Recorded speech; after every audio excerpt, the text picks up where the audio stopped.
Hi friends, we are off to ఎన్నో ఏళ్లుగా మనసులో దాచుకున్న కోరిక అరుణాచలం వెళ్ళి ఆ పరమేశ్వరుడి పాదాల దగ్గరికి చేరాలని ఆశ. ఈ ప్రయాణం కోసం ఎన్నో కలలు కన్నాం. ముగ్గురం అమ్మాయిలం తెలంగాణ నుంచి అరుణాచలం వైపు బయలుదేరాం.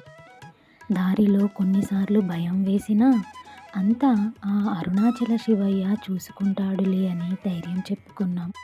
అరుణాచలం చేరగానే మనసంతా పులకించింది. గిరి చుట్టూ ప్రదక్షిణ చేశాం. ఇది కేవలం నడక కాదు, ఒక సాధన, మనలోని భారాన్ని దింపే ప్రయాణం. ఎంత గొప్పవాడవయ్యా శివయ్య నువ్వు! మాకు తెలియకుండానే మా జీవితాల్లోకి ప్రవేశించి తెలియని ప్రశ్నలకు సమాధానాలిచ్చావు. గిరి ప్రదక్షిణ దారిలో కలిసిన ప్రతి మనిషిలో నీ రూపమే కనిపించింది శివయ్య.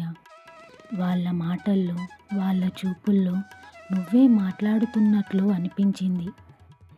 ప్రతి అడుగు ఒక ప్రార్థనలా, ప్రతి శ్వాస ఒక మంత్రంగా నిలిచింది.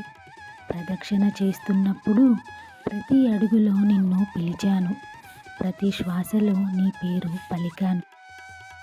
కొండ రూపంలో కొలువై ఉన్న నీవు నిశ్శబ్దంగా నిలబడి మా హృదయాలతో మాట్లాడుతున్నట్లు అనిపించింది. ఎంత అలసిపోయినా నీ వైపు చూస్తే చాలు మనసంతా తేలికైపోయింది.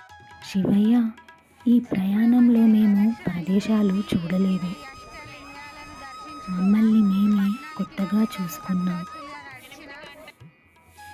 అరుణాచలం ఒక ప్రదేశం కాదు, ఒక అనుభూతి, ఒక పిలుపు, జీవితంలో వచ్చే మార్పు. నీ దగ్గర నుంచి వచ్చిన ఈ పిలుపు జీవితాంతం మోసుకెళ్ళే అనుభూతినిచ్చింది. మళ్ళీ పిలుస్తావు కదా శివయ్య, నీ దగ్గరికి తీసుకెళ్తావు కదూ.